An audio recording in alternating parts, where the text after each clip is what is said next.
Ibu Ketua Taklim beserta para pengurus, Ibu MC, dan umumnya ibu-ibu jamaah yang hadir di kesempatan sore hari yang berbahagia ini, yang saya cintai, yang saya banggakan. Mudah-mudahan semuanya dalam keadaan sehat walafiat, dimudahkan segala urusannya oleh Allah, selalu ada dalam lindungan dan penjagaan Allah. Amin ya robbal alamin.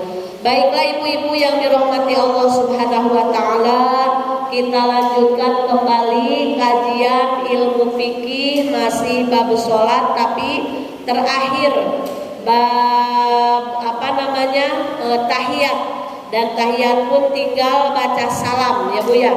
Jadi alhamdulillah setelah pertemuan mungkin 2 tahun 3 tahun lebih, dari mulai bab haid, bab nifas, bab wiladah, bab istihadah, lalu toharoh ya Bu, cara bersuci dari hadas kecil, hadas besar, lalu lanjut dengan wudu, mandi besar, lalu lanjut dengan sholat. Dan di hari ini, hari Sabtu ketiga, di tanggal 17 September ya, 17 September ini kita akan membahas rukun terakhir dalam sholat, yaitu at-tahiyat, tahiyat akhir ya Bu. Tahiyat itu bahasa Arab yang artinya penghormatan Allah kepada makhluk Allah yang paling mulia, yakni Nabi besar Muhammad Sallallahu Alaihi Wasallam. Begitupun penghormatan Nabi Muhammad, penghormatan kita kepada Rabb kita, pencipta kita, Tuhan kita, yaitu Allah Subhanahu wa ta'ala. At-tahiyatul mubarakatus sholawatut thayyibatul lillah. Assalamu alayka ayyuhan nabiyyu wa rahmatullahi wa barakatuh. Assalamu alayna wa ala ibadillahis sholihin. Di antara bacaan sholat yang harus tartil bacaannya adalah 2 rukun. Yang pertama bacaan Al-Fatihah, yang kedua bacaan At-Tahiyat. Jadi bacaan Al-Fatihah, bacaan At-Tahiyat harus sesuai dengan ilmu tajwid dan makhorijul hurufnya bila rukun sholat itu mau sempurna. Makanya pentingnya mengaji, sebab dalam sholat itu dzikir kepada Allah paling komplit, dzikir kepada Allah paling sempurna. Kenapa disebut paling komplit Ibu? Dzikir menurut ulama ahli tasawuf itu ada 3. Yang pertama dzikir bil lisan, dzikir dengan lisan. Dalam sholat ada namanya takbiratul ihram, bacaan Al-Fatihah, takbir intiqal, bacaan at-tahiyat, itu namanya rukun qauli, diucapkan Allahu Akbar, diucapkan tidak Bu? Ketika berucap rukun yang harus diucapkan, maka termasuk kategori dzikir bil lisan. Yang kedua dzikir bil arkan, dzikir dengan anggota badan, dari mulai tangan, lalu lutut, lalu telapak kaki, semua bergerak dalam sholat. Namanya dzikir bil arkan. Berdiri, bagi yang mampu berdiri, itu dengan berdirinya itu dihitung dzikir. Kalau tidak mampu berdiri boleh duduk, contoh asam urat ibu kambuh. Tidak boleh tidak sholat gara-gara lutut sakit. Ada kursi, duduk menghadap kiblat. Semampunya kita sholat, karena kewajiban yang tidak boleh ditinggalkan kecuali dia sudah pikun, yaitu ibadah sholat. Selagi dia masih bisa berkedip, lalu dia sadar meskipun selang sudah di dalam tubuhnya sudah banyak, dia tetap wajib sholat. Kalau puasa orang sakit boleh tidak puasa, Bu? Boleh. Orang yang sedang bepergian tidak kuat puasa, boleh tidak batal puasanya, Bu? Boleh. Tapi kalau sholat sesakit apapun parahnya, selagi dia masih ingat mana hitam mana putih, selagi dia bisa bergerak meskipun hanya kedipan mata, dia wajib sholat. Selagi dia masih dapat mengadakan perjalanan meskipun jauh ke ujung dunia, tetap wajib sholat. Dengan Allah berikan kemurahan, yaitu bisa dikosor dan dijamak. Nah, jadi berdirinya kita, duduknya kita, sujudnya kita, rukuknya kita, duduk di antara dua sujud kita, itu termasuk dzikir bil arkan, dzikir anggota badan. Yang ketiga, dzikir bil jinan, dzikir dengan hati, yaitu niat. Karena niat itu tempatnya di hati, maka ibu biasakanlah niat kebaikan dalam hal apapun, karena jadi atau tidaknya suatu amalan tergantung pada niat. Jadi ibu ingat, ibu, kalau niat itu jadinya ibadah atau enggak bukan hanya sholat saja. Ibu sholat niat, ibu puasa niat. Nih ibu ngaji dari rumah ke sini pun harus niat kalau mau dihitung berkah pahala oleh Allah. Ibu mengerjakan pekerjaan rumah tangga sehari-hari, niat. Perbanyak niat. Niat nyuci karena Allah, niat ngepel karena Allah, niat nyapu karena Allah, niat nyetrika karena, niat masak karena, niat bikin kopi karena, semua diniatkan karena Allah. Maka yakin berkah yang akan kita dapatkan dari ladang niat baik kita di setiap amalan ibadah kita. Jadi pentingnya kita mempersiapkan ilmu sholat agar sholat kita berbekas pada kehidupan kita sehari-hari. Gerak-gerik kita itu diatur, dijaga oleh bacaan sholat kita. Kenapa selama ini kita sholat tapi ngegosipnya masih doyan? Kita sholat 5 waktu, bahkan tahajudnya rajin, duhanya rajin, sholat taubatnya rajin, ke suami ngambek terus. Betul apa betul? Kita sholatnya rajin tapi bayar hutangnya susah terus, padahal ada rezekinya. Kita sholat tapi ke tetangga dendam terus sampai bertahun-tahun.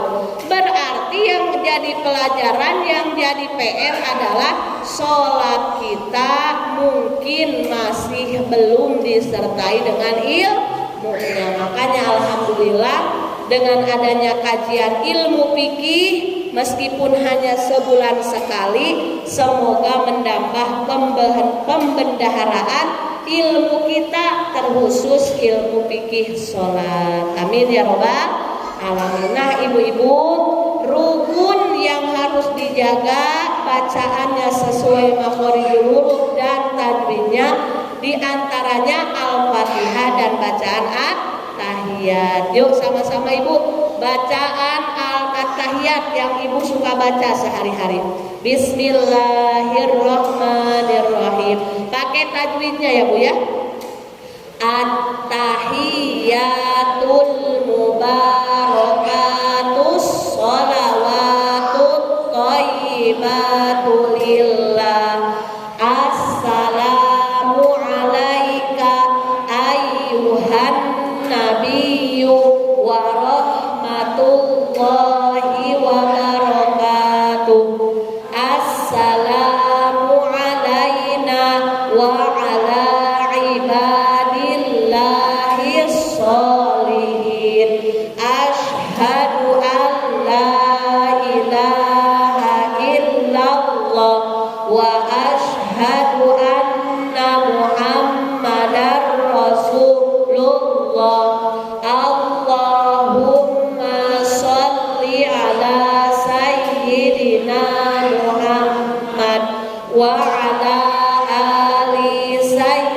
sayyidina Muhammad kama shallaita ala sayyidina Ibrahim wa ala ali sayyidina Ibrahim wa barik ala sayyidina Muhammad wa ala ali sayyidina Muhammad kama barakta ala sayyidina Ibrahim wa ala ali sayyidina Ibrahim fil alamin innaka hamidum majid. Cukup sampai sana karena sholawat itu termasuk rukun juga di dalam sholat. Karena kalau at-tahiyat kita sholawatnya tertinggal maka otomatis sholatnya juga tidak sah ya, sholawat Ibrahimiyah. Setelah itu mau ada tambahan doa monggo silahkan, mau lanjut salam pun silahkan. Bagaimana Umi? Saya kadang tidak baca Sayyidina, silahkan, tidak apa-apa. Yang pakai Sayyidina pun silahkan. Dua-duanya sama sholawat. Yang tidak boleh saling menyalahkan. Yang pakai Sayyidina menyalahkan yang tidak pakai Sayyidina, yang tidak pakai Sayyidina menyalahkan yang pakai Sayyidina. Padahal dalam hal bacaan sholawat memakai Sayyidina boleh, tidak pun tidak apa-apa. Cuma kalau saya condongnya lebih ke pakai Sayyidina, tanda takdim saya kepada Rasulullah, bukan mengkultuskan ya Ibu. Karena ada sebagian golongan ketika kita membaca lafaz Sayyidina katanya terlalu mengkultuskan Rasul, terlalu mengagungkan Rasul. Ya karena memang Rasul agung, kita harus agungkan, tapi tetap keagungan Allah di atas segala-galanya.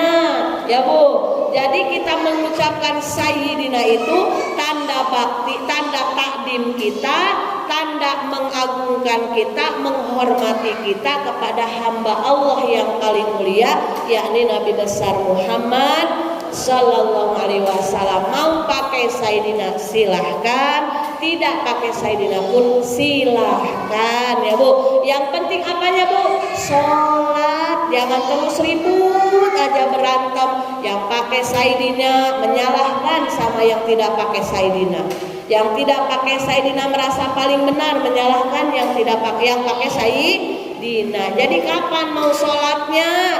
Kapan mau menambah ilmunya? Kalau berantemnya di seputaran masalah kuliah terus. Jadi ibu-ibu yang dirahmati Allah Subhanahu wa taala, setelah bacaan innaka hamidum majid boleh langsung salam. Assalamualaikum warahmatullahi. Assalamualaikum warahmatullahi. Yang menolehnya cukup kepala saja, jangan dengan dadanya. Karena kalau kita assalamualaikum dadanya ikut menoleh, batal sholatnya. Patokan sholat kita sah selamanya dada kita menghadap kiblat. Jadi awas ibu ketika sholat assalamualaikum seperti ini yang membatalkan assalamualaikum warahmatullahi, batal.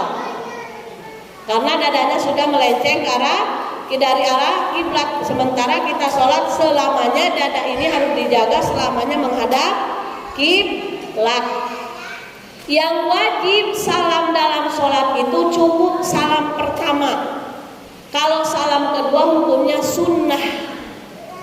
Jadi maaf, kalau ibu lagi sholat, maaf ini karena fikih, sudah kebelet mau buang angin, aduh ini sudah baca sholawat Ibrahimiyah, kalau dibatalkan nanggung, maka ketika ibu menahan tidak keluar itu angin dari tempatnya, assalamualaikum warahmatullahi, sebelum assalamualaikum yang kedua brot keluar, maka sah salat ibu. Yang penting udah salam yang pertama, ya Bu.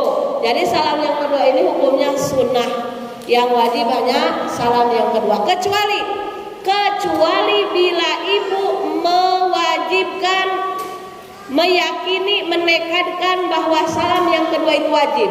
Maka ketika ibu buang angin, ketika habis tahiyat salam pertama lalu salam kedua, berarti sholatnya batal. Paham nggak? Yang wajib itu dalam sholat salam hanya ke sebelah kanan, ke sebelah kiri itu hukumnya sunnah. Kecuali ibu meyakini salam kanan kiri itu wajib, kata ibu. Tapi ketika ibu udah kebelet assalamualaikum warahmatullahi wabarakatuh, dalam hati ibu saya yakin salam yang kedua pun itu hukumnya wajib, assalamualaikum. Berarti sama halnya dengan ibu sholat kentut dalam sholat sebelum sholat selesai, batal sholatnya. Jadi harus diperhatikan ketika yang wajib diniatkan, ditekadkan sunnah, batal sholatnya. Tapi ketika yang sunnah ditekadkan wajib, tidak batal sholatnya. Contoh, ibu bacaan dalam ruku seperti apa lafadznya? Bacaan ruku seperti apa, Bu? Subhana rabbiyal azimi wa bihamdi. Kalau rukunya itu rukun wajib, tapi bacaan di dalam ruku itu sunnah. Tapi ibu menekadkan wajib, karena biar menjaga saya mau baca bacaan ruku minimal 3 kali, maka boleh. Untuk memotivasi diri tidak menganggap enteng. Karena kebanyakan orang, maaf Bu, suka menganggap enteng sunnah gara-gara apa? Karena tidak dikerjakan pun tidak dosa, katanya gitu ya. Jadi kita kadang suka menganggap enteng. Kalau kita meninggalkan sholat duhur, iya merasa dosa. Tapi kalau tidak sholat duha, biasa-biasa aja, kata ibu. Karena menganggap sholat duha itu sunnah, memang sunnah. Tapi untuk sebagian orang sudah melevelkan duha itu seperti kewajiban untuk pribadinya. Karena biar tidak menganggap enteng, sehingga setiap hari berusaha untuk bisa sholat sunnah. Sama halnya dengan amalan apa, dengan rukun-rukun di dalam sholat. Ruku itu wajib, bacaan di dalam ruku sunnah. Ibu meyakini bahwa bacaan ruku itu wajib, boleh, silahkan untuk memotivasi ibu baca bacaan doa ruku. Tapi ketika yang rukun diniatkan, dia yakinkan sunnah, batal sholatnya. Contoh ibu, sujud rukun atau bukan? Sujud rukun atau bukan, Bu? Rukun. Rukun itu apa sih, Umi Naila? Rukun itu pekerjaan yang wajib yang ketika ditinggalkan meskipun salah satunya, batal sholatnya. Sujud itu rukun. Kalau ditinggalkannya sengaja ya Bu ya. Kalau sujud diniatkan sunnah, maka batal sholatnya. Contoh, saya rukunya mau sujudnya mau 1 kali aja lah, karena sujud yang kedua kali itu kan sunnah. Padahal sujud dua-duanya pun termasuk rukun sholat ya Bu, betul tidak Bu? Dan dua-duanya wajib. Ketika ibu meniatkan begitu, saya mau sujudnya 1 kali aja, nanti duduk di antara 2 sujud langsung mau baca doa tahiyat, karena sujud yang kedua itu sunnah, batal otomatis. Sama halnya dengan ibu baru takbir Allahu Akbar, kata ibu di dalam hati, ya Allah, saya baru aja jemur pakaian, mana banyak lagi cucian saya. Kalau hujan, sholat saya mau dibatalkan. Padahal baru niat, itu sudah batal otomatis ya Bu. Makanya jangan asal-asalan kalau lagi dalam sholat. Geluduk udah ada petir banyak nih, kita udah mau sholat dulu, udah gelap langit. Lalu kata ibu, nanti kalau hujan turun, sholat saya mau batal saja. Padahal baru takbiratul ihram, otomatis batal ibu sholat ibu. Karena apa? Karena sudah diniatkan mau batal. Meskipun nanti hujannya enggak datang, enggak apa-apa, tapi tetap sudah batal karena sudah niat mau batal sholat karena sesuatu perkara. Nah, ibu-ibu yang dirahmati Allah Subhanahu wa taala, selesai sudah pembahasan fikih sholat. Mudah-mudahan kita termasuk hamba Allah yang ahli sholat, ahli ruku, ahli sujud. Dan jangan lupa ibu-ibu, karena kita punya anak, doa orang tua, terlebih kita doa seorang ibu kepada anak sama halnya dengan doa Nabi Muhammad kepada umatnya. Jadi di antara doa yang diselipkan setiap kali kita berdoa, minta sama Allah agar anak keturunan kita menjadi ahli sujud. Ya Bu, jangan hanya memimpikan anak kita sukses, banyak uangnya, bagus pekerjaannya, berlimpah materinya. Karena untuk apa? Semua itu hanya sebentar saja. Hanya numpang lewat, hidup itu hanya numpang lewat, makan, minum, tidur, makan, minum, tidur. Tahu-tahu innalillahi wa inna ilaihi rajiun. Karena semuanya akan melewati proses itu. Kalau kita tidak menekankan kepada anak keturunan kita sholat, mau apa lagi hidup di dunia? Betul tidak Bu? Fir'aun saja yang kaya, yang gagah, yang banyak hartanya, tinggi jabatannya, raja, meninggal juga sama semuanya pun. Cuma yang jadi catatan, meninggal kita akan indah pada akhirnya, atau naudzubillah malah suhul khatimah. Naudzubillah min dzalik. Jadi ibu-ibu yang dirahmati Allah Subhanahu wa taala, di antara hikmah dari sholat yang kita kerjakan sehari semalam 5 waktu yang wajib, tambah sholat sunnah duhanya, tambah sholat sunnah tahajudnya, tambah sholat sunnah hajatnya, tambah sholat sunnah taubatnya. Insya Allah berkah sholat diantaranya melapangkan hati.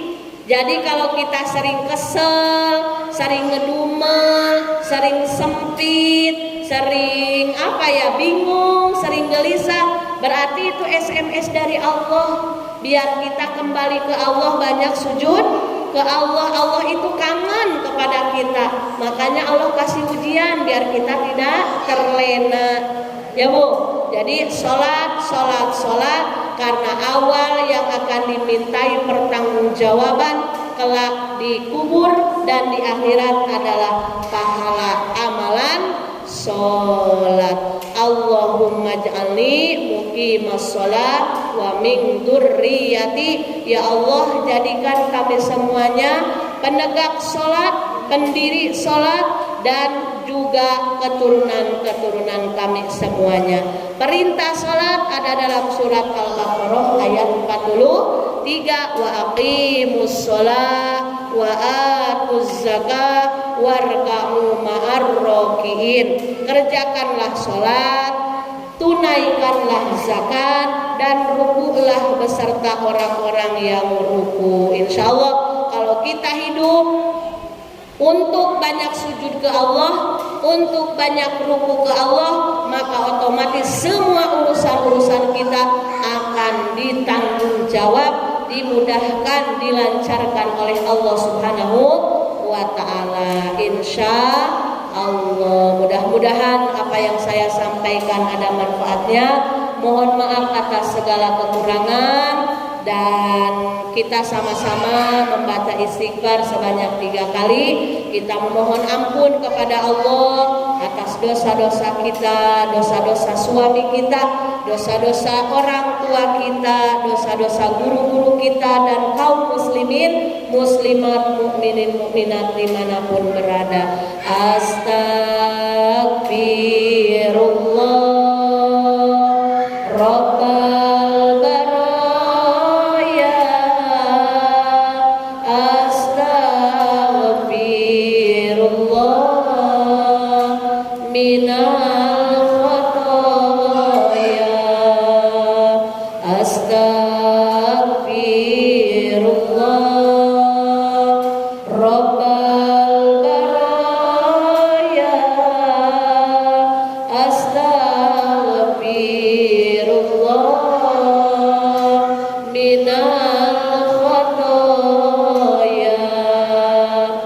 Astaghfirullah Rabbal baraya Astaghfirullah minal khataya.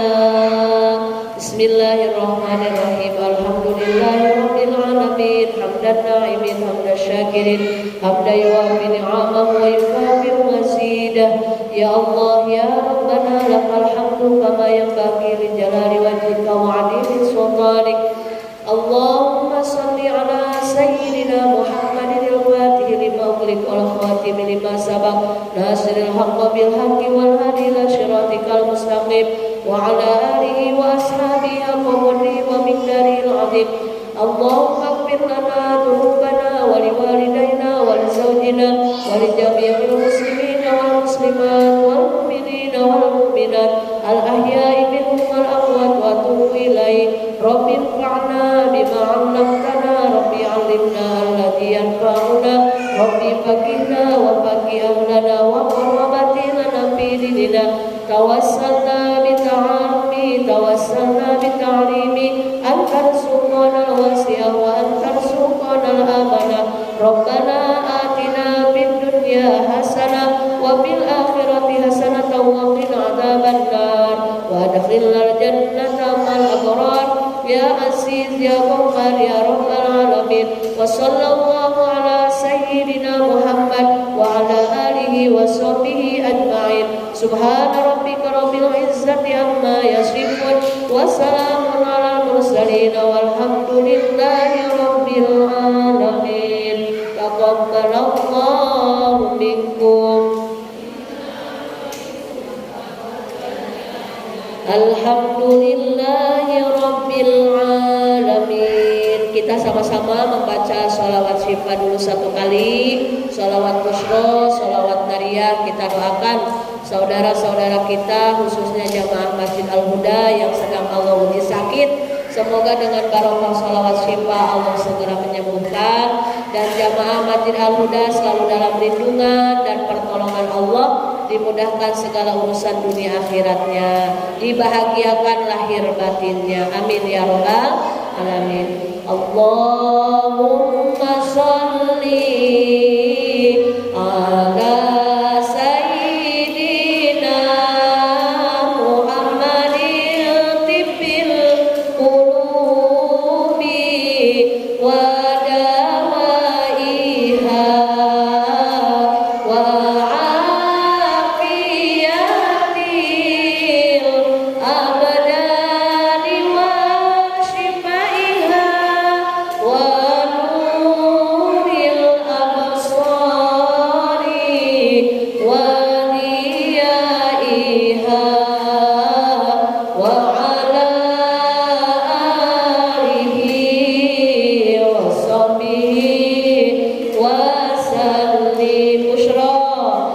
Allahumma sholli wa sallim ala sayyidina Muhammadin sahibil busyra salatan tubashiruna biha wa ahlana wa auladana wa jami'a masyayikhina wa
biwajhihil karim wa ala alihi wa sahbihi fi kulli lamhatin